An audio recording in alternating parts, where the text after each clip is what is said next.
That is definitely a jam. Hello, everybody, and welcome back to my sister's jam. I'm your host, Camille, and I am here with guess who? Your lovely other host, my big sister, Missy. Hey, girl. Hey, y'all. Hey, what's Happy up? What's up? What's up? Thursday. Oh, it's Thursday, our favorite day. It's our favorite day, y'all. What's up? Yeah. Hope everybody feeling good. How's my sister feeling? Girl, I'm about 95% of the way there. Y'all, COVID got me over the past week. Luckily, we recorded last week when we did because y'all wouldn't have got an episode last week. Woo, I'm tired of that C word, okay? Tired of it. Wow. Tired of it. But But I'm not going I'm to glad complain my too sister is hard feeling because better. some people got it and they're not here with us anymore. So I'm going to, Lord, blessed but Lord, but a still, pain in the fanny. it had That's to for be sure. out for real. I'm But I'm so good. sorry, my love. But I'm Yeah. glad you're better. Yay. Yay. And we are How back you and doing? we Oh, ready. I feel like I Huh? never asked you. You always ask me, and then I forget to ask you. How you doing? Oh, girl, same thing, different swang. Good morning. Swinging Whatever that is what means. you say. That's what you said.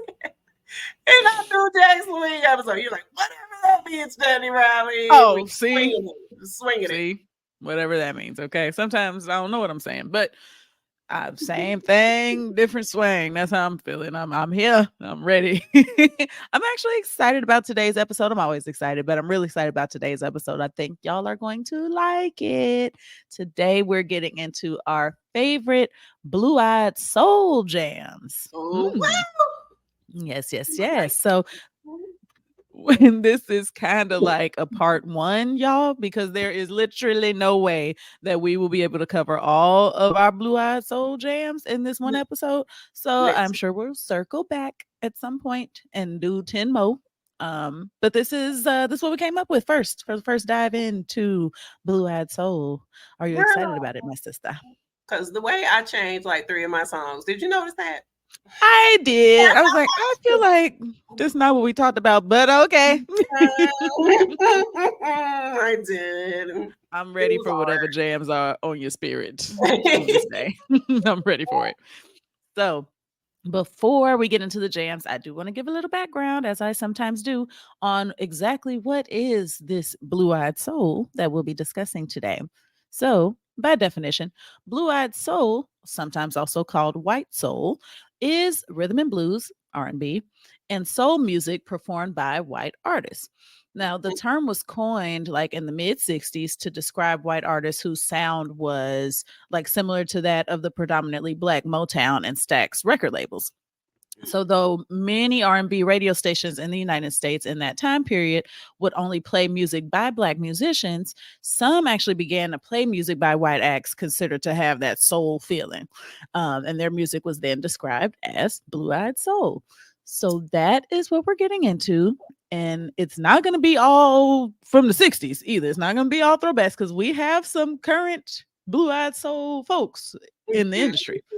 So we're getting into all of that. Girl, we are definitely going to be revisiting this later because I was like, struggle city over here. Struggle bus. She was on the on the first stop for the struggle bus. Which one do I want? Yeah. Yes. So I understand. that, sister. Thank you for that. Of course. Little background info. Anytime. It is truly my pleasure. Well, if you're ready, are you ready for your first jam? I am ready. Girl, I'm looking at the camera and I'm like, I got this one random lock that's like way longer than the other ones. Did you ever notice that? No, she's got a little overachiever there, y'all. Yeah, like going on about its way. But anyway, so sorry. Hilarious. Sorry, y'all. Just part of being on video now. I'm like, what's happening here? Yeah, the struggle to not just stare at my own face the whole time. I'm like, okay, eye contact. Look at sister. Look at the people. No, just look at yourself. Just look at yourself and make sure you don't look stupid. That's basically where we're at. But it's all good. It's a different kind of pressure when like people are going to be looking at you. And like, what truly are you doing? What is happening? Truly. So then you notice things like a lock that's a foot longer than the rest of them. But anyway. Hey. Okay. It's beautiful. Is we ready, girl? You ready for We me? ready, girl. I'm ready. Let's go. First jam. So my first Blue-Eyed Soul jam is by definitely one of our favorite bands, both of us, and about a good billion other people. Mm-hmm. How Deep Is Your Love by Bee Gees. How the way mom put us on to Bee Gees, it's like mom knew And all still the no. right. It's like without mom, I would probably not know any of this stuff. But anyway, Mm-hmm. How Deep Is Your Love is a 1977 pop ballad by British band Bee Gees. And it was the first single release from the incredibly successful soundtrack album to the American dance drama Saturday Night Fever, starring John Travolta with his sex. So, by the way, though, about that, prior to the release of the Thriller album by Michael Jackson, the soundtrack for Saturday Night Fever had held the record as the best-selling album of all time. Oh wow! Wonder can I find that on wax? I need that vinyl. Oh, I wonder. honey. Probably costs $1 million. $1 billion. Yep. I mean, that is definitely one to try to keep an eye out for. But like, we follow a lot of vinyl sellers, and I haven't seen one yet. So I'll keep my eyes peeled. Yeah. But I keep it peeled for you because, girl, I'll be like, how much is that when I got to get it for my sister? So she ain't online right now. So anyway, How Deep Is Your Love was written and produced by Bee Gees, and it became one of their biggest hits, topping the Billboard charts and staying in the top 10 for 17 weeks. And it also won a Grammy Award for Best Pop Performance by a Group at the 20th Annual Grammy Awards in 1978. Very nice. Very nice. Now, I tried to get a handle on why I love this song so much. Now, I love about 39 different Bee Gees songs, but I really love How Deep Is Your Love, and I think it's because it's really, I feel like you used this term last week, like it's really tender. It's really soft ballad, like, and ballads, that's kind of implied, but it's especially tender. Yeah. Your eyes in the morning sun. Like even in his vocal, like he's so soft in his vocal, and the Bee Gees vocals are usually my favorite midnight. They like right. They're like they brought the soft, like sensual, delicate. Yeah, like, and they bring this vulnerability to the song about like, I need to know how deep is your love for me. Like I'm telling you, like I am here, like I am all in on this thing. How deep is your love? I really need to learn. I really need to learn. Or I really mean to learn, excuse me. Not need. I always thought it was need. I was rolling with you. Okay. I think people probably say both. It is mean, but both works, but it is just such a beautiful song. It just makes you feel floaty, and it's just, yes, it does. So I love that song. It's so pretty. It's just pretty. Gentle, and it feels like a mist is falling on your face, like yes, yes, it does. I love it. That is my first Blue-Eyed Soul jam, girl. Wonderful start as always. Yes. All right. First one. My first jam, my friends, is a jam called Pretty Little Heart. This one's by Robin Thicke, and it features Lil Wayne. Yes. Yep. We had a little tussle over this one, y'all. We had a little tussle. I was hoping what you was about to say. Oh, this is my song. Truly, we did have a little tussle. It was like, ma'am, go on and hand that jam here. Hand it here. I handed it over, you guys. I handed it over. Thank you. Yes. So Pretty Little Heart is the second single from Love After War, which is the fifth studio album by American R&B recording artist Mr. Robin Thicke. And the album was released on December 6th of 2011 by Star Trek Entertainment. Now, this album reached number 6 on the top R&B and hip hop chart and number 22 on the Billboard 200 chart. Now, even though this song, which was written by Robin himself, was a single, I couldn't find many details about like its impact and how if it charted or anything like that. But yeah, it wasn't a popular one, and I'm like, fail, like highly underrated because this song is fire. Ooh. But I will tell you one thing: it did have a major impact on me. It did. It very much did. It did. Yes. So this song is so doggone swaggy. Like, where did this man get this swag? He got it from his daddy, because his daddy was swaggy too. Yes, this song is swaggy. Even on Growing Pains. So the song opens up with Wayne's verse, right? Yes. And it is much slower and like more intimate than what we were accustomed to seeing from Wayne. Of course, he didn't have a lot of love type songs, right? But his verse being first on this track to me was like absolutely perfect, because it almost feels like, it almost feels like an introduction to like a stage play or like some sort of production in the theater or something. Like, it do, don't it? It feels like that. Like he's stepping on stage and in front of the red curtains, you know how like the person come out, but the curtains is still drawn, but it's like somebody walk out and they at the little microphone stand. That's what I'm picturing. And he's like welcoming everyone and setting the tone for the evening and telling the audience what they about to see and all this kind of stuff. And then when that beat unfolds at the end of his verse, bro, that last little bar at the end of Wayne's verse, and that beat just rolls out like a red carpet. That beat rolls out, and it's like I just feel like the curtains is being drawn, and then boom, here we go. This is what we came to see. Okay, and this is probably a very strange analogy, and y'all probably like, what is how? That's what it sounds like, though. But that's what it sounds like. Like, please, y'all, if y'all never heard us before when we said listen to the playlist, please go listen to the playlist and hear what I'm saying, so I don't feel like a psycho and that I'm envisioning stage plays and it don't make sense. Tell me that makes sense. Tell me y'all feeling what I'm saying, because that is what it feels like. Like, please. And so he ends his verse with that. Please, girl, don't you go breaking my pretty little heart. And the beat is like tumbling down with the line, and it's just it's like I'm overwhelmed. I'm overwhelmed.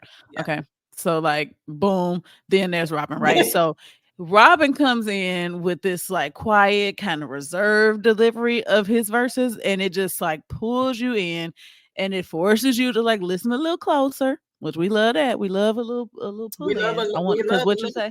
Because what you say, Robin, right? I'm trying to hit. So he's got like this slow drawl to his voice that I'm very much feeling in the song. Like, tell me that I get, that you want it even more. And why he leave that R-E off of more? Like he talking like he from Gary, Indiana. Y'all know we don't put the R on the end of words. That you want it even more. I said, boy, it's getting hot in here. That song. That you want it Tell even me that more. I got it. That you want it even more. That you want it even more. M-O. Okay. I am here for it. And this is what we're talking about, Blue Eyed Soul, because this is Black folk music. Put it straight like that. Because why did you say mo and not more? This is why we're here. This is what this episode is built on. Tell me, because I need that pump up every day. Every day. Tell me. Love. Girl. Love. So aside from Wayne's verse, the other verses of the song actually speak from the perspective of like Robin's love interest, from the female who's worried that he's like not fully committed and he gonna make a fool out of her and break her heart again, right? And the chorus is him proclaiming that she has nothing to worry about. He ain't gonna, break her pretty little heart. But I'm like, I don't know. But okay, I love the song. I don't know how well it aged. I don't know, but it didn't frequent age well, jam. No. Did not age well. Wage L. It did not wage L. It So, did yeah. not age well. However, a Mhm. jam it is indeed. Baby. But the point that you made about the slow girl, this song is literal perfection. It's literal perfection from Wayne's verse, his tempo and his delivery. Like it went with the slow beat so good. And then when them drums came in, I was like, what is even happening on this song right now? But then Robin closed it going off. Yes. I meant to say that actually. I'm glad you bring that up. Redding level going off. Like the I got you, you got me. That's from the Oates Redding song. Yeah. It's giving Michael Jackson a little bit at the end. It's giving Otis Redding. It's giving. That's what it's doing. If you go and listen to, so I love Otis Redding. And if you go and listen to Cigarettes and Coffee by Otis Redding, you'll hear that I got you, you got me part. Okay. Yes. Love. It's beautiful. Ooh. And that's my first jam. All right. And we're done for the day. I'd be ready to give up. That's enough. That was great. Yeah. Thank you guys for coming. Thank y'all for coming. Everybody have a good night. The weather's so hot. Like I don't have air. I do not understand why I'm so hot. I do not. Oh, no. I better not be getting no fever, nothing on the low. Oh no, not a round 2 fight. Come on, girl. Girl, you came out swinging. You came out. I tried. I'm here for it. Trying to match your energy. Anywho, my second jam. If I could get off Pretty Little Heart, boy, we could do a whole episode on Pretty Little Heart. That's what we can do. Probably should have. Yep. But anyway, okay. So my second jam, sister, Thicke, is What a Fool Believes. Ooh. By Doobie Brothers, baby. I just want to bust in the song, but I'm going to spare y'all. I will certainly spare y'all today because y'all don't want to hear it. You don't want to hear that. Boy, y'all, because I still got cold and stuff all everywhere. I'm still saying something though, because I can't help it. I can't help it on some of these songs. Okay. What a Fool Believes is one of my top favorite songs of all time here, sister. Let me go on and make that clear. This is like one of my top favorite songs. All the songs. What a Fool Believes is a 1978 soft rock track from the album Night Watch by Doobie Brothers. So this song right here, which by the way, little sidebar, What a Fool Believes is also one of Solange Knowles' favorite songs. And she's quoted it being one of her songs in her musical kind of arsenal that she goes to for inspiration. And I'm like, as if I needed another reason to love Solange more than I already do. But I digress. I digress. But anyway, she's pretty lovable. That's for sure. Pretty lit, and it was like, she's like, I love to do, bro. I was like, bro. But anyway, we're best friends. I also do. It's like, are we sisters? Am I in there with Beyonce? Maybe. Yeah. So this song became one of the Doobie Brothers' most successful songs, reaching #1 on the Billboard charts, and it received Grammy Award for both Song of the Year and Record of the Year. I mean, come through, Doobie Brothers. With the song being inducted into the Grammy Hall of Fame in 2024. So What a Fool Believes was co-written by lead singer Michael McDonald. I'll get into how much I love him in a minute. Okay. And he wrote it with Kenny Loggins, which Kenny Loggins may be just a tad bit before your time, sister. I mean, Doobie Brothers was before your time too. But you know, Kenny Loggins, you may not have heard too much Kenny Loggins, but he is known as the king of the movie soundtrack because he recorded so many successful songs for soundtracks from movies like Caddyshack, Footloose, and Top Gun. You know, he did Footloose. He did the actual Footloose song. Everybody got Footloose. Yeah. Top Gun, he did that song Danger Zone. Highway to the Danger Zone. Yeah, that's Kenny Loggins. Yeah, fire. All fire gems. Absolutely. So that he earned that title of King of the Soundtrack. And I'm like, it's true, because he put out the soundtrack bangers. Yep. So both Kenny Loggins and the Doobie Brothers, they both released a recording of What a Fool Believes, with Kenny Loggins' version coming out first. And then the Doobie Brothers one, theirs came out like 6 or 7 months later. But the Doobie Brothers one was the most successful commercially. Okay. So period.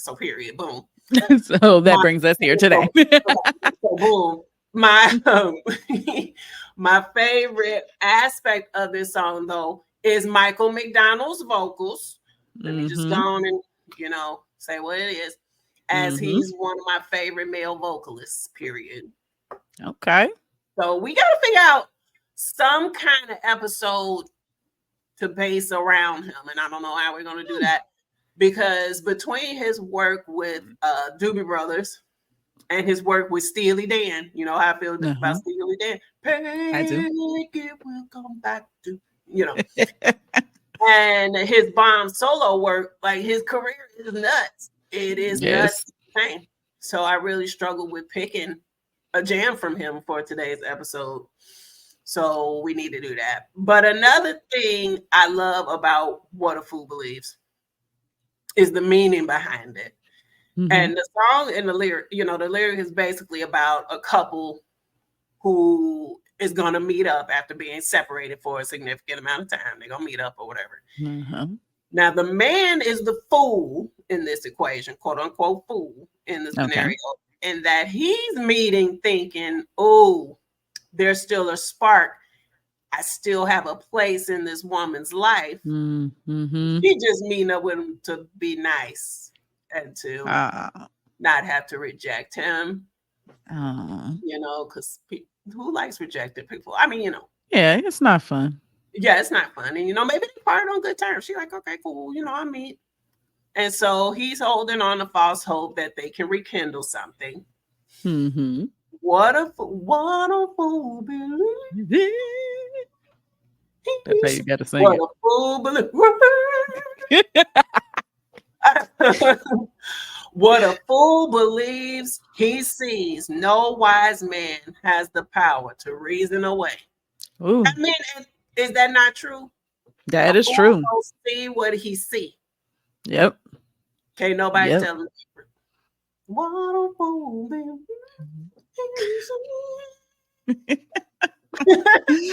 A definite jam.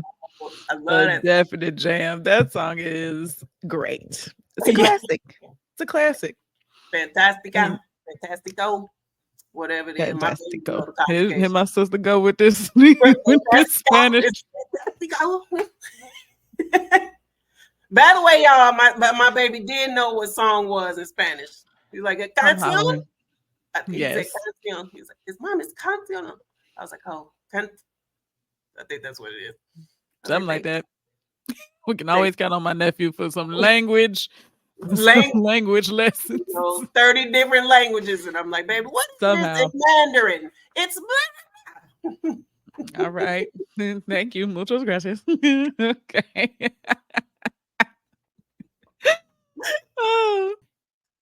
And on to my second jam then. Mine is Sexy Ladies by Justin Timberlake. Hey. Yes. Okay. A jam. Now, this is the third track on one of my favorite albums of all time, Justin's Future Sex Love Sound album. Sex Love Sound. All right. That ain't the song we're talking about, but that's a jam too. This is another no skip album for me, y'all, in my humble opinion. Not a skip on the record. Okay. Now, this album was released on September 8th of 2006 by Jive Records and Zomba. And following a 3-year writing hiatus, Justin conceived the album in collaboration with producer Timberlake, our favorites, one of our favorites. But okay. Right. And so with Timberlake and Timbo's colleague Danger, primarily at Timberlake's Thomas Crown Studios. And boy, when I tell y'all, listen, you can hear Timberland all up and through this album. All up and through. All in it and all around. But not my microphone over trying to tell y'all how deep Timberland is in this album. Okay, he in it. So Justin actually revealed that, and I quote, "I wanted to sing the song like a rock and roll singer, not an R&B singer." And then on the influences he drew from, he said that if his album Justified was characterized by like Michael Jackson and Stevie Wonder, then this album, Future Sex Love Sounds, is more like David Bowie and Prince. I'm here for the vibes on either one, honestly. But like, yes. And then another interesting little, right? Yeah, that's huge. Yeah, David Bowie and Prince. Right. I was like, oh, you was trying to come hard and heavy. You was trying to do it for real on this album. So, another little interesting tidbit from a different source. After Prince's passing, Justin actually confessed that the late star was somewhere within every song that he's written. And that is heartwarming and also kind of apparent. It's kind of apparent in this song. I can feel it. Yeah. I hear the influence in there. Yeah. Absolutely. It was giving kind of nobody has a revolution sound. No one, even if you try. Right. But I did hear a little bit of that vibe in there. Now this song is just such a vibe, honestly. Like I just love it. And it makes me want to strut. Like literally it made me want to just because and then you have that part in there where you like, let me see you walk.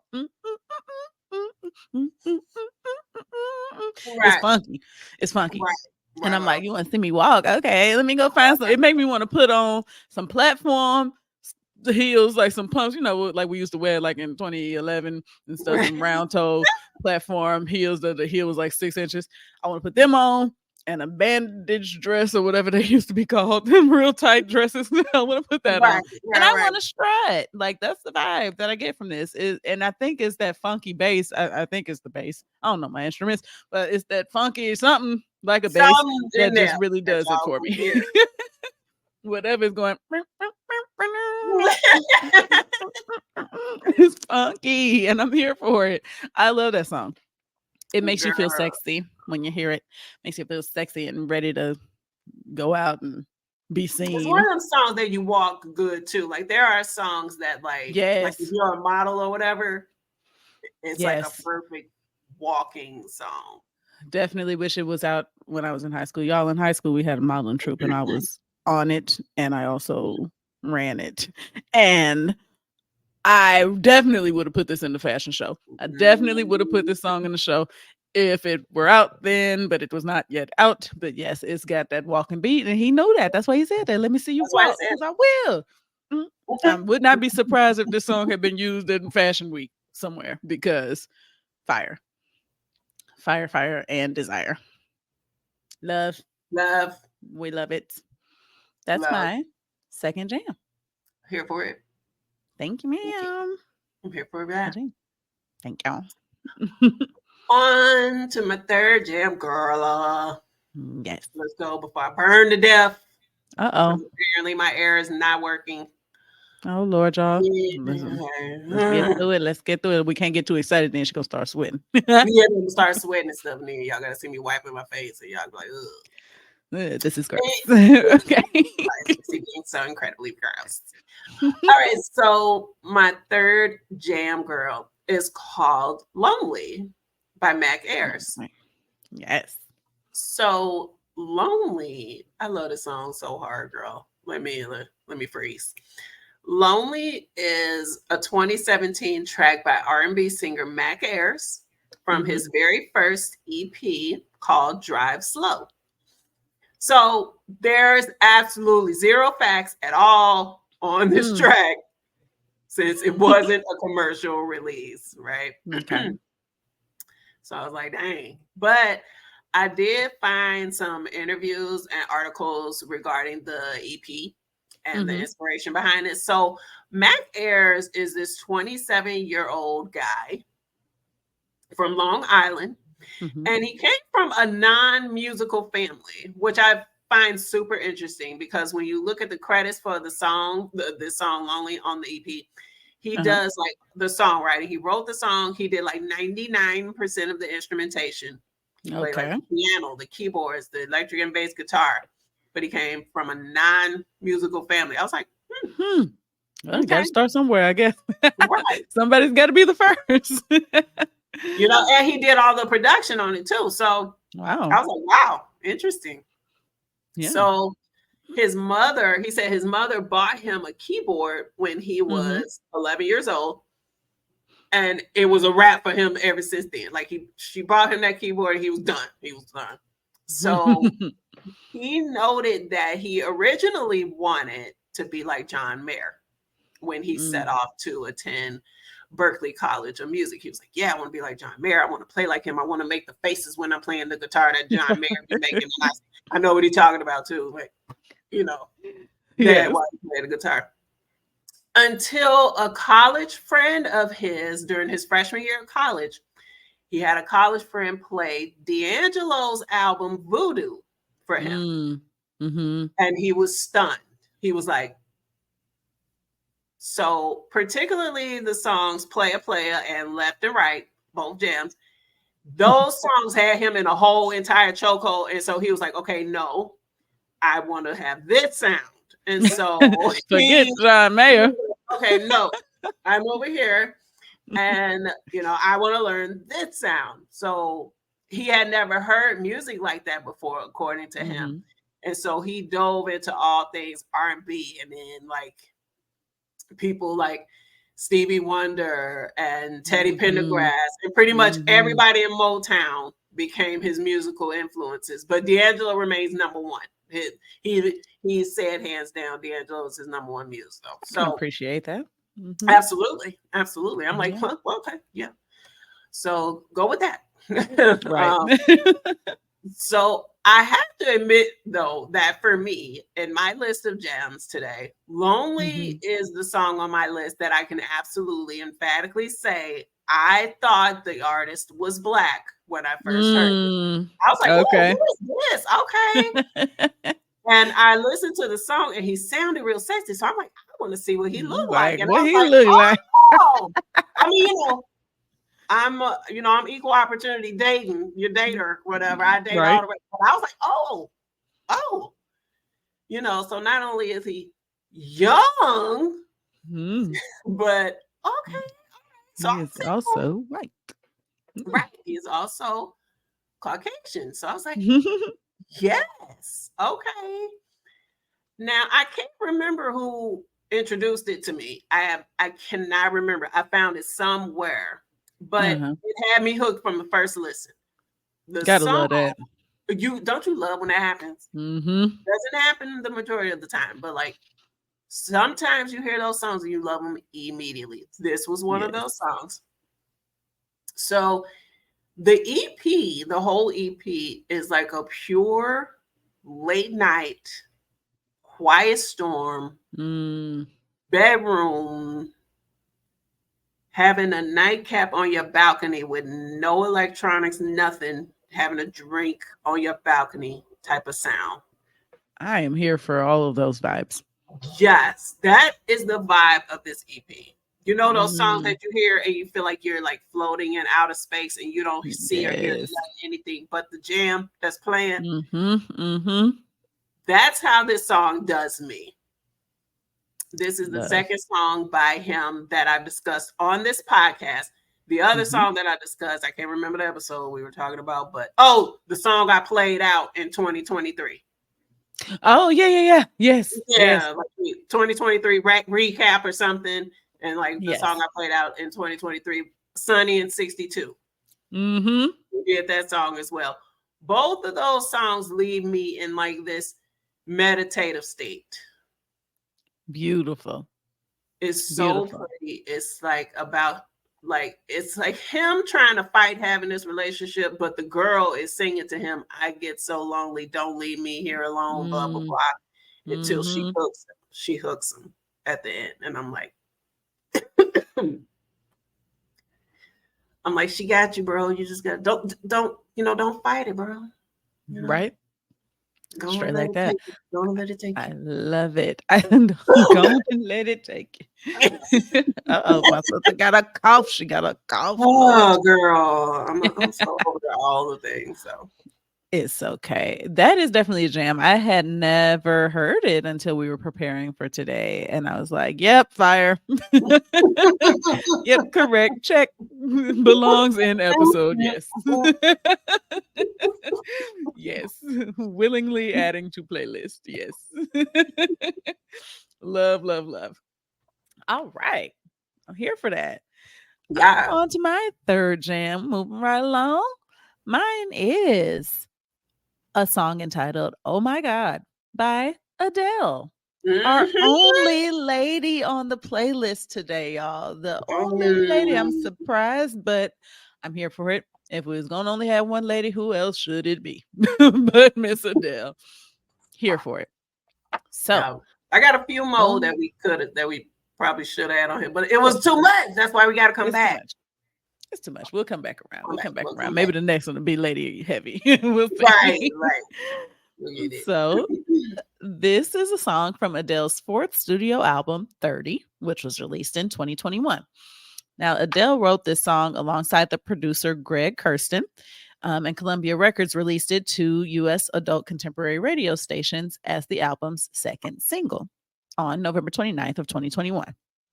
Now, a gospel pop song is how it's described, with influences of R&B and dance pop. So it has lyrics about Adele's desire to start dating again and being guarded while beginning a relationship with a new love interest. I so get that. Do you? I do. I do. Look, unfortunately. A girl, Adele gets so real and raw with her lyrics. That's why she be having you in your feelings. Yes. And I get the struggle she was dealing with in this song. Like, okay, yeah, I'ma date you, but I'ma lose me. I just like, I want to date you, but I want me to at the same time. I don't want to lose myself type thing. Girl. Totally understandable. Yeah, she do be really real. I have this vinyl. I think on this album, there's also a song called I Drink Wine, and I can relate.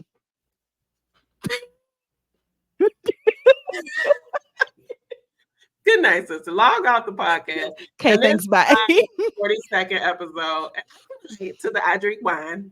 I can relate because I too drink wine, Adele. Adele. So that's why you are a girl, because we drink wine. Because I drink wine and I enjoy it. So, there's that. But anyway, so my sister get on my nerves, y'all, just so y'all know. It is something wrong with me a little bit. Slightly off. I am slightly off, but that's okay. So, okay. Anyway, so with regard to the jam's like composition, it is said that Adele uses vocal harmonies reminiscent of typical gospel and soul patterns, along with jazz and swing, all in this jam, right? So vibes. And a writer with Rolling Stone felt that the jam has a dance pop chorus and Afrobeat inspired verses. I can get behind that too. It's a little hodgepodge of stuff going on here, but it comes together really well. All very true. Yes. So just like toward the end of the song, if you jump to the end of the song, like beginning around, I think maybe around like 2 minutes and 50 seconds. I've tried to pay attention to when I noticed it, but you can really hear her start getting into that gospel vibe of the song. And I was kind of surprised when I first heard it. I'm like, okay, taking the church thing, sis. Like, what we do? Where we going with this? Okay. I like it though. It's a vibe. It's definitely a vibe. And it sounds like something about that song or her vocals make me think of like Faith Evans. It gives Faith Evans to me for some reason. Toward the beginning of the song. Yeah. I could be Evans, girl. I know. I could be missing the mark a little bit, but I feel like listening to it, I was like, yes, it gives that a little bit. Like this could have been a Faith Evans song, maybe. But either way, it's a jam, and I love it. I'm so here for that girl. She Adele sings about those real feelings about relationships. Mm-hmm. Girl, because I remember when she came out with Hello, I was like, let me turn this off. Woo. Hello from the outside. Nope. Nope. Stop. Pause. End. Escape. Exit. Hello Off. from the other side. Nope. Turn you off, Adele, because Listen. you in my life, and so you digging a little bit too deep, ma'am. I'm gonna go on and cut you loose. Go have to go on and turn you loose. Well, that is not. God. Girl, what turn you lose so hilarious to me? I don't know. The weirdest things are so hilarious. Sometimes you gotta go on and turn them loose. Turn me loose. Well, that, my friends, is my third jam, and I'm ready to keep this party going. Sister, what is your fourth jam? All right, I done wiped the sweat. My fourth. All right, she ready. I'm ready now. Not sweat. She doesn't sweat. She glistens or whatever. Oh, I glisten. I there you go. I do it. Oil. Essential oil. I know. I'm sorry. I'm gonna let you live. Go ahead. My Go ahead. jam. We go right to it. We gonna go right to the fourth jam that I have for you. It is Henny and Ginger Ale by Mayor Hawthorne. It never failed. Henny and Ginger Ale. Hey, I'm behind it. I'm here for that. Yes, girl. I'm here for that. Woo, this song is so fire. Henny and Ginger Ale is an upbeat R&B track by soul singer Mayor Hawthorne from his 2011 second studio album, How Do You Do? Mm-hmm. So Mayor Hawthorne, whose government name is Andrew Mayor Cohen, is an American singer, songwriter, producer, and he's based out of Los Angeles.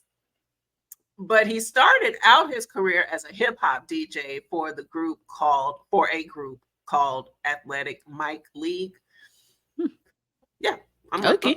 All right, okie dokie. During his time with the group, he began recording like some Motown type songs of his own in order to avoid having to pay fees for sampling other artists' work. So he's gone on record noting that some of his biggest musical influences include Curtis Mayfield, Isaac Hayes, Barry White, and Steely Dan. Excellent influences, sir. Yes. Headed in the right direction there, my friend. Yeah, I mean, it's like if you want to be a soul singer, if you know you got a soulful sound, you got some good musical influences there. Yes. So in Henny and Ginger Ale, I got my cup and I'm filling it up. Can't get it up. I like this jam because it is so upbeat. He's clearly at a party. Like jams where you know they're at a party because you hear the party people in the background. Yes. Love. Absolutely. So, and he's at this party and he's sipping his Henny and Ginger Ale. Mm-hmm. It's been a long day. He at the party. He's sipping his Henny and Ginger Ale. Here for it. The lyrics in this song are extremely minimal. He's basically repeating the same verse over and over and over before a final, like a slightly longer closing verse. But prior to that, it's like the same short verse, like over and over 4 or 5 times. The soul vibes are there, though. And it definitely sounds like a brown liquor song. Like it sounds like Hennessy. It definitely sounds like Hennessy. It definitely sounds like y'all just here for it. But you know what it sounds like? Especially like you mentioned, it's got the sounds of party people and stuff. It sounds like Got to Give It Up. I'm like, now this is the song that sounds like Got to Give It Up. They tried to say Blurred Lines sounds like it. No, this sounds like Got to Give It Up. Now, I don't know if y'all know, but my sister has a keen, actually her and her husband, but my sister has a keen ear for samples. Like she hears songs. And songs that she'll inbox me or text me like, sister, is this the sample of so-and-so? And then I got to think about I literally do. She like, literally, is this song in this song? And I'm like, So then we talk about it. But it's funny you should mention that this song sounds like Got to Give It Up. Because Henny and Ginger Ale indeed includes a sample of Got to Give It Up. And even though Henny has its own kind of unique melody to it, I hear Got to Give It Up way more clearly here than I did in Blurred Lines. Oh, absolutely. Absolutely. It's easy to point out in here. And Blurred Lines, I still ain't here. And I'm like, all right, y'all say so. If y'all say so. Oh, it left. It's like, like it didn't go away. But no, I could definitely hear it in this, which, like, I mean, fire. Fire sound like it made fire, so I get it. Right. I get it. I get you on the saplet. But I'm guessing because it wasn't a huge hit like Blurred Lines was, and it's technically only an iTunes bonus track to the album How Do You Do, the state didn't bother with filing any suit because they definitely haven't had any issues regarding this song. Interesting. So, yeah. So, and I looked it up. I checked it. I'm like, sister is incredibly right. It samples Got to Give It Up. Yeah. I was like, girl. But nothing, like no type of issues. So, but the song is a jam. If you have not heard Henny and Ginger Ale, you better go and put it on. It is a vibe. Don't cheat yourself. Treat yourself and listen to the playlist. Why am I so lame? I'm just like super corny today. I have a lot of little random things I'm saying. And firstly and lastly, you're going to get off my sister. Thanks. Thanks. Thanks for that. Well, hopefully that's what y'all came for, me being corny. Okay, on to my fourth jam. Come this on. One, yes, it's one that I feel like had to be in this episode. Yes. And y'all will see why. The classic Blue Eyed Soul jam. What You Won't Do for Love by Bobby Caldwell. Classic. That's it. That's all. No facts. No banter. What You Won't Do for Love was released in September of 1978 as the lead single from Bobby Caldwell's self-titled debut album. Now it was written, it was written by. Are we surprised at this point? Because the debuts are always where the fire is. Okay, so we should have known. Honestly, we should have known this was his first album. We should have known. So it was written by Bobby Caldwell and Alphonse Kettner and produced by Anne Holloway. Now, the song has been covered and sampled numerous times, including by Tupac. Yes. In his 1998 hit Do For Love, and an interpolation by Aaliyah on her hit Age Ain't Nothing But a Number. Both absolute jams, by the way. We don't even have to say that. Y'all know them as jams. You know that. Okay. Yeah. Okay. That's what I'm saying. So, after gaining a reputation in Miami clubs as a talented musician, Bobby Caldwell was signed to an exclusive contract with Thicke Records in 1978 by their president, Henry Stone. Now, when it was released to R&B radio, Thicke Records did their best to hide Caldwell's racial identity, hoping not to alienate their predominantly African-American audience. However, when Bobby began making performances live on stage, demand only increased. I mean, because the song is fire, first of all. Because the song is fire. Because we don't have the hope in our hearts. Like that's what I was gonna say. One thing about us as a people is if it's fire, we like it. Like we here for it. We here for it. It's fire. We ain't gonna deny that it's fire. Right. Pretty much. So, I think Kev on stage or somebody got a funny video about this, about how like people didn't know Bobby Caldwell was white for a while. And I mean, like, that found out last year. A lot of people found out last year when he made that reel that he was white. They were like, what? Like, what? That album cover with just his silhouette, whatever, with his silhouette sitting on a park bench or something. They was mad and clever. They was like, they gonna know that you're a person, and that's about it. I said, wow, okay. Right. But again, I feel like this one, I don't even really have to explain why I like it. Like, this song was a major hit. And if you like music enough to be listening to this music podcast, I think you already knowing. You already knowing. Yeah, already knowing. You're Yes. already knowing what you won't do for love, period. You already know it. I mean, fire, classic jam. I love it. Love it so much. That's my fourth jam. What you won't do for love. You tried everything, but you won't give up. Yep. Oh, I messed up the little song title thing running across the screen, y'all. This is the bane of my existence, these things at the bottom. The banner. Okay, put up your there you go. There it is. Hey, sister. Listen, human error happens. Y'all can hear me. I was saying, what you want to do for love. Whatever. Such is life. Moving on. Moving on, my friends. And for those of y'all that aren't watching, you don't even know what mistake I made, but it's all good. Don't worry about it. What mistake? They're like, what did you do with the thing? What did you do? No, don't worry about it. I ain't do nothing. All right. On to my sister's fifth and final jam already. A jam, sister. By the way, you guys, I'm drinking my drink out of my Daria and Jane. Come on, 90s babies. Cute. Daria and Jane coffee mug. Daria approves nostalgia of your fourth jam. Thank you, Daria. So my fifth and final jam, let's go and get into it, sister. Let's do it. Is One on One. One on One by Hall and Oates. You know how you say the title of a song and you just want to immediately start singing it, like you can't even get out all the way. One on One. Y'all, this cold, all that stuff it's messing up my flow. But it's okay, we're getting through it. One on One is a 1983 soft rock song from American rock duo Hall and Oates. Freaking Hall and Oates. The iconic. Oh, the legendary. The legendary Blue-Eyed Soul duo. And it was the second single from their 11th studio album, H2O. Shout out to Mom again for always playing Hall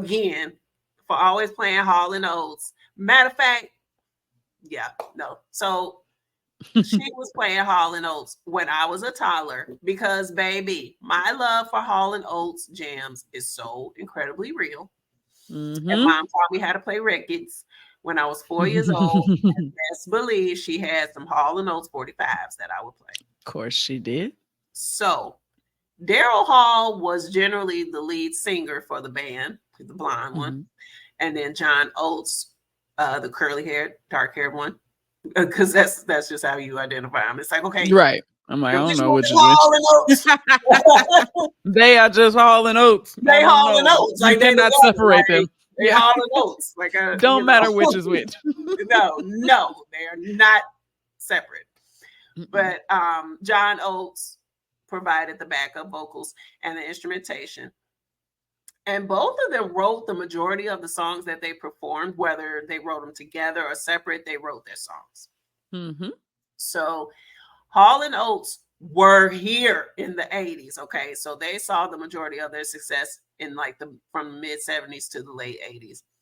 And One on One was one of their biggest singles, becoming one of the 3 top 10 singles from the album. The other 2 were Man Eater. I don't know if you know that song, sister. Oh, here she comes. Of course. Yes. That's Hall and Oates. And Family Man, which I don't think I knew that one actually. So smack my hand. One on One is known for its minimalistic synthesizer-based production. And the lyrics used multiple sports metaphors to describe his seduction of his love interest. I wanna play that Yes. Ooh, girl. Hold on. Yes. Oh, that is my song. You hear me? The song has been covered and sampled by many artists. And it was used in several commercials for the NBA because of its sports metaphors. Because, one on one. Because, you know how it starts off. I'm tired of playing on the team. I don't get time out anymore. Yeah. Yeah. Yes. I love this song so damn hard, bro. Like, I mean, it's a good one. Like, all I got to do is hear the first few chords, and I'm like, fire. I wanna play my game tonight. Yes. Yes. So anyway, I was like thinking about the lyric and looking at the lyric, and I take the meaning of those few lines. I'm tired of playing on the team. Oh, okay. Oh, it seems I don't get time out anymore. What a change if we set the pace face to face. No one even trying to score. So I took it to mean either he's tired of them not dating exclusively and he's ready for it to be just him and her. I'm tired of playing on the team. Right. Or he's tired of them always being out with other people and he's interested in her and wants to be alone with her. I'm like, Don't know. I don't know. Don't know. Either way, hey, the song's fire. It's fire. It's fire either way. That's the thing I'm always saying about music. I don't know what they're talking about, but it's fire. But it's fire, and I'm singing it. It's open to interpretation. Whatever you think it is what it is. What a fool believes. Okay, that ties in. If you believe that's what he's talking about, then that's what it is. Talking about, that's what he's talking about. Okay, about. Pretty much. Yeah. And that is my fifth and final jam, girl. That 101 by Hall & Oates. Fire. Girl. All right. Well, on to my fifth and final. And as I usually do, I'm going to keep this one short and sweet, y'all. I've got, though it is definitely fire. I hope y'all don't think that me keeping it short and sweet means anything toward the jam, because it don't. Okay. Let's just do that. But anyway, fifth and final jam, Faith by George Michael. Woo. Hey, come on, sister, with the George Michael shirt right on time. You better be on time. Thank you for the support. Woo. Listen. Woo, that man know he was fine. And was. Yes. Woo. All right. So Faith was written and produced by George Michael. It was released by Columbia Records as the second single from his 1987 debut solo album of the same name. Now, it held the #1 position on the Billboard Hot 100 chart for 4 weeks.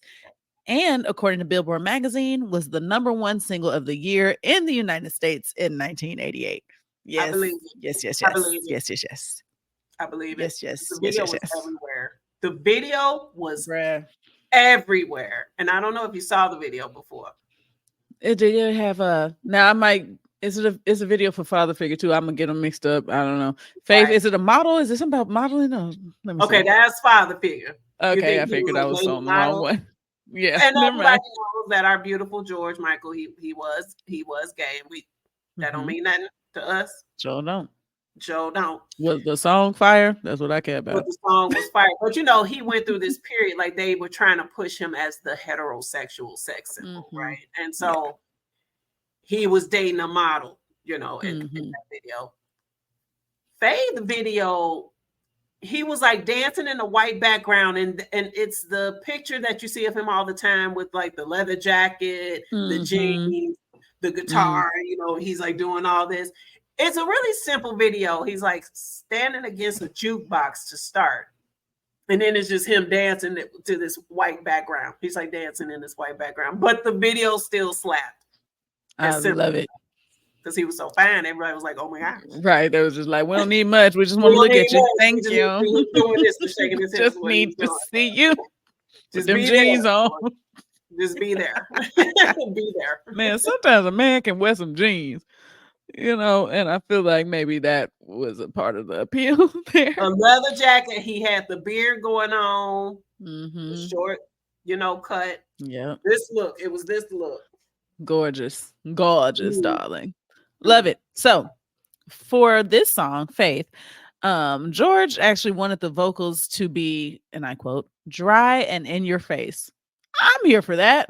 Yeah. And it says like on Prince's songs at the time. So here we have another nod to the late great Purple One. And I am truly not surprised. Truly No. not surprised that he inspired so many of these artists. Rightfully so. Right. And this song is just fire. I mean, faith is you gotta have faith. If I could touch your body, I know not everybody. Yes. It's got a body like you. I'm here for it. Yeah. And you better think twice. Fire. Yes. This playlist is bomb, y'all. I listened to this playlist on my way to work this morning and I was like, fire. Like, Yeah, what? like, Fire. This is the best ride into work I've had in a long time. Repeat. Yes. Again, por favor. So definitely fire. That's my fifth and final jam. I think this was lovely. I think all of these jams is fire. Yes. I'm so Beautiful. here for the jams. And lastly, is it time? Is it time, sister? It is time for random music crap. Let's do it. Woohoo! All right. So it's my sister's turn to be in the hot seat. Oh Lord, my sister done got 2 correct. I haven't gotten any. Let's see. That's okay. And I don't know about this one. I just we gonna see. Here we go. Help me. Oh no. Okay. So today's question: which of our artists from today's episode do these 3 facts apply to? Okay. Gonna give you 3 facts. They wrote their debut single during a power outage. Okay. They once wrote jingles for Coca-Cola. And they released 8 songs that reached number 1. Which of our artists today does this describe? What was the fact again? They wrote their debut single during a power outage. They once wrote jingles for Coca-Cola. They released 8 songs that reached number 1. I can give you one more if it gets to that. I'm gonna go with Robin Thicke. That is incorrect. Oh no. Oh. It's okay. What if I tell you that they practice their harmonies in public bathrooms?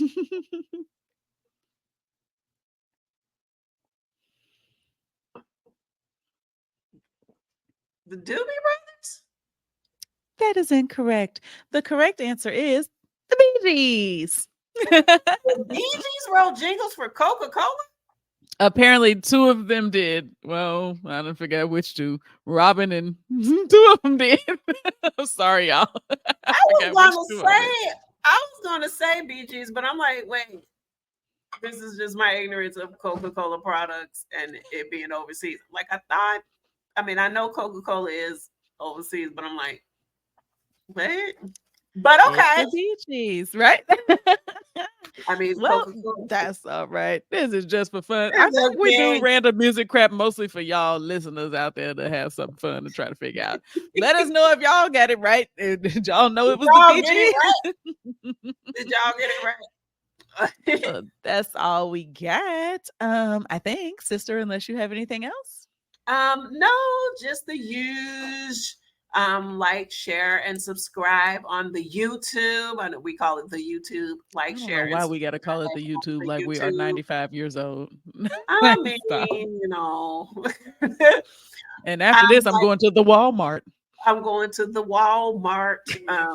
So like, share, and subscribe. One of the best things you could do to help us grow is just like share the episode that you listen to. Yes, please. And like the videos and subscribe. That is so helpful. And we appreciate all you guys that have already done so. If you listen on Spotify, please leave a rating. And I think they have a new feature where you can leave comments now on the episodes. So yes, Spotify has done away with the Q&A. It's now comments. Yeah. So, anything that you guys can take like literally 30 seconds to do would be so helpful and appreciative. And that's all. Absolutely. All right. Well, that's it, y'all. It was a blasty blast. We had a good time. We will see y'all next Thursday. Bye. Bye, guys.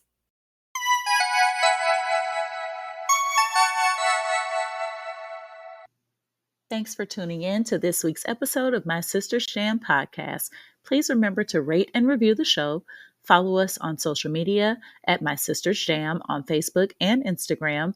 And if you have questions or feedback, you can always email us at mysistersjam@gmail.com. And shout out to Matt Monroe Music for our original intro music. Thanks. See you next week. Bye.